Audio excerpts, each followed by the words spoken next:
Hey YouTube! Today I'm going to provide a recap of the 2021 science fiction movie Dune. I will upload at least one movie recap in my channel every week, so if that's something you are interested in, please subscribe to my channel. Now let's go to the movie. The story of Dune happens in the far future, year 10,191 to be exact. The world now contains various planets, and each planet is run by a royal family. And there is also an emperor that runs the whole world. Among these planets, there is one desert planet that is super important to everyone, and it's called Arrakis. The reason that Arrakis is this crucial is because this planet is the only source of spice, a valuable substance that is critical for interstellar travel, sort of like a fuel for their spaceships. And you can imagine traveling between planets can be very important in a world where people live in different planets. Native inhabitants of the planet Arrakis are Fremens, and they all have blue eyes due to the long exposure to spice. However, the planet has been occupied by outsiders for many years. To be exact, House Harkonnen has been controlling this planet and spice production for years, and they have been brutally killing Fremens who are fighting to free their land. But the movie starts at a point in time where the Emperor suddenly asks Harkonnens to evacuate Arrakis and gives the control of the planet to another major royal family, House Atreides. The leader of House Atreides is Leto Atreides, Duke Leto Atreides. His wife is Lady Jessica, and their son is Paul, portrayed by Timothée Chalamet.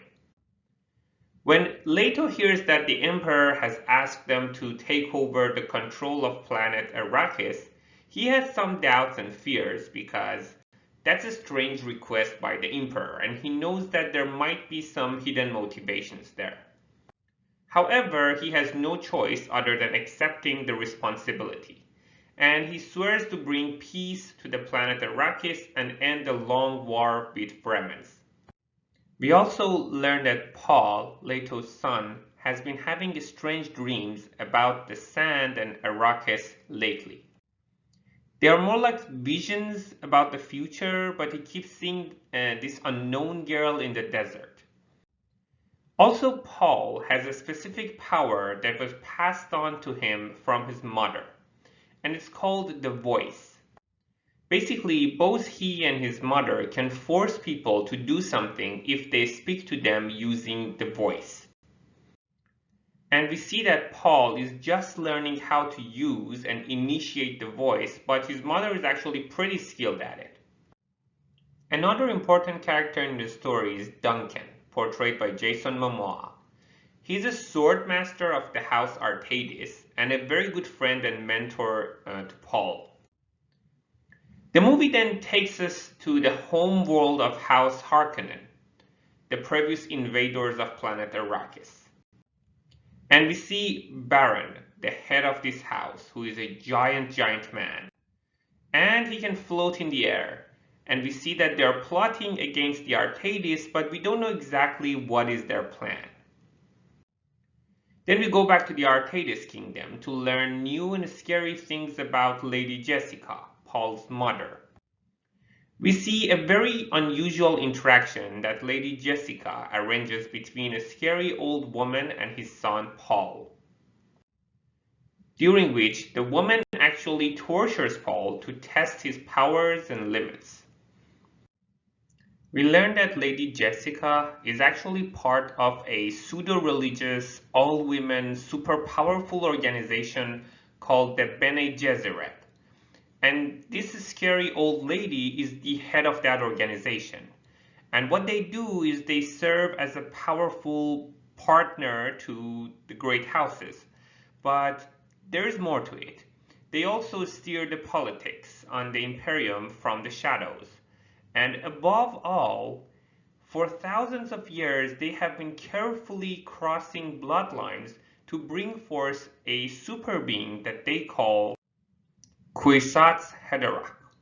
Essentially, the Kwisatz Haderach is a messiah, a mind powerful enough to bridge space and time, past and future, and someone who can help humankind to build a better future.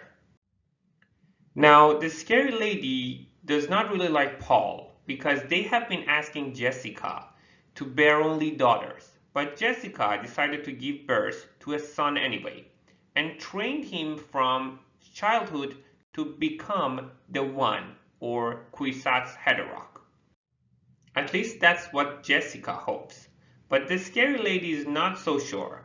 After this unpleasant interaction, the scary lady, who is technically Jessica's boss, lets them go until they all see how Paul holds up in Arrakis and the desert. Then they can decide if he's really fit to be the One. After a short while, finally the Artadis family, Leto, Jessica, and Paul, and their army land their ships on Arrakis. A group of Fremens are there to welcome them on their planet. Some of them seem to be very happy to see Paul because they believe that Paul might be Lesan al-Gaib, meaning the voice from the outer world, which is Arrakis' version of Messiah, or the One. And the reason that they think that way is because Paul has all the physical features of the One that are described in the religious books. However, Jessica explains to Paul that it is because the Bene Gesserit organization have been planting superstitions in Arrakis for years. And now Fremens see Paul, they see all the signs because they see what they've been told to see. On their early days on the planet Arrakis, Leto tries his best to be a fair leader and governor and bring peace to the planet, unlike Harkonnen's family who ruled here before them. However, very soon, Paul gets attacked by a bug-like weapon called Hunter Seeker. He survives and manages to destroy the Hunter Seeker, but they all realize that this new planet is not as safe as they thought, and some people are actively trying to get rid of them. The movie then takes us to the Harkonnens planet and their Baron, the floating big guy. We see that the scary lady from the Bene Gesserit is helping the Harkonnens to plot against the Artadis family. And in fact, even the Emperor himself is behind this whole plot. The plan is to destroy and kill the whole Artadis family while they are on Arrakis. In fact, that was the main reason that the Emperor sent Artadis to Arrakis in the first place, just to kill them there. However, the scary lady asks the Baron to promise not to kill Jessica and Paul, because they are under the protection of her organization. The Baron promises to the scary lady that he's not going to do that, but then later he reveals to his assistant that in fact he is going to kill them anyway. Back in Arrakis, we see that Leto is doing his best to resume the production of the spice.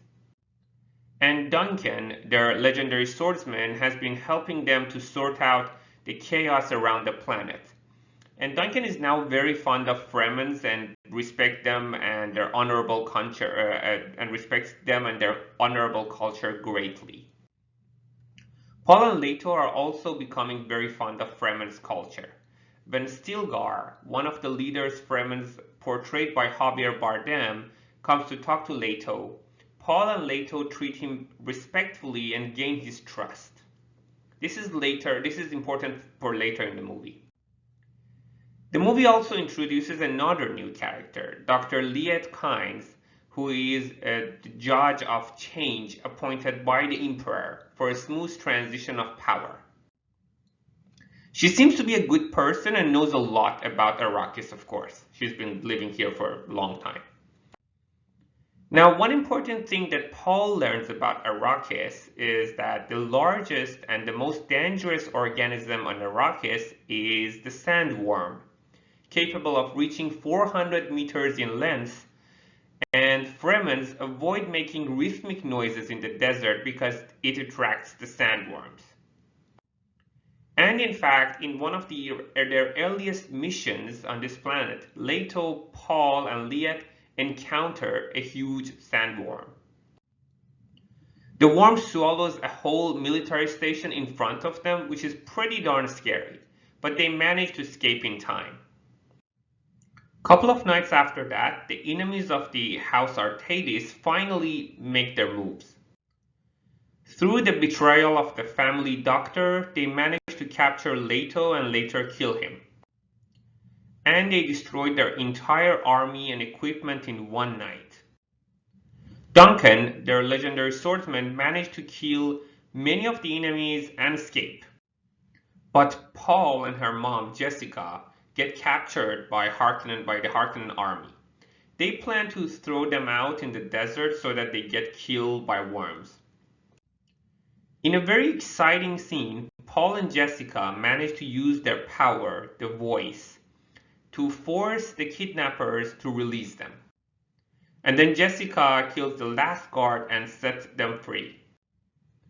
Although they manage to escape, they don't have anywhere to go because their entire kingdom on the planet is now destroyed and they're alone in the desert.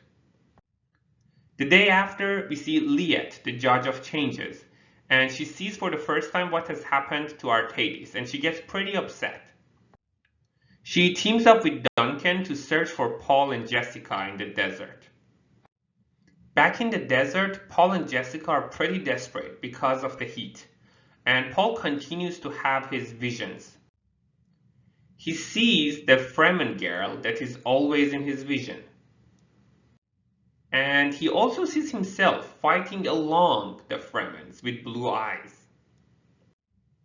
After a while, Duncan finally manages to find Paul and Jessica. Duncan and Liet take Paul and Jessica to a shelter in the desert to hide. But the Emperor's army find them very soon. Duncan sacrifices himself for saving Paul and Jessica. He fights bravely and buys them some time to escape, but he gets killed at the end. Liet helps Paul and Jessica find a helicopter to escape, but she also has to sacrifice herself to make sure that they are safe. Paul and Jessica manage to get on a helicopter and fly away. Liet, on the other hand, stays there and starts creating rhythmic noises to attract the worm.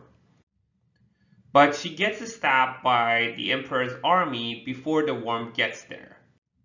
The Emperor's men then get swallowed by the worm that she attracted earlier. Paul and Jessica finally land safely somewhere in the desert, but they still need to find people to be able to survive. They also get attacked by a worm, but they magically survive. Right after the worm's attack, Paul and Jessica realizes that they are surrounded by a group of Fremens. And these people, they plan to kill Jessica and Paul to use their body's water. Yeah, I cannot emphasize how much water is important in this planet. Luckily, the leader of this group is Stilgar, and because of their encounter earlier, he respects Paul a lot. But Jessica still needs to gain Stilgar's respect, and he learns to respect Jessica in the hard way. At the end, Stilgar tells everyone that Jessica and Paul are under his protection. After this initial set of conflicts, when the Fremen people remove their masks, Paul sees the girl she has been seeing in her dreams in real life for the first time. Her name is Chani, and she's not super respectful to Paul and certainly does not think that he is the one, but overall, she is kind of nice to him. Just as we think that everything is resolved, one of the Fremens decide to challenge Jessica and Paul to a fight. Not everyone in Arrakis are okay with outsiders in general. Paul accepts his challenge, which means that they need to fight now. Right before the fight, Paul has another vision and sees himself dying in the fight, but he decides to do it anyway. Before the fight, Chani gives Paul a knife. More of a good luck kind of knife, but she's still pretty sure that Paul is going to die anyway. When the fight starts, we see that Paul is actually a very decent warrior, and he manages to kill his opponent honorably.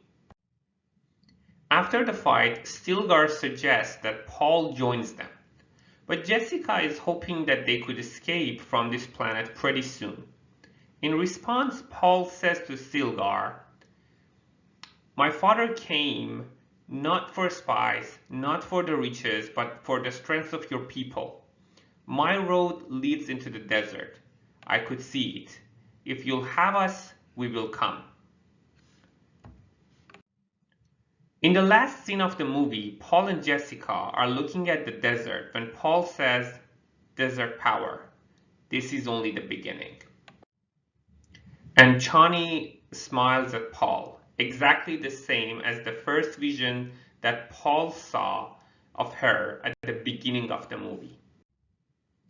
So for the rest of this amazing story, we need to wait for the second movie. Thanks for watching, and don't forget to subscribe. Thanks, folks.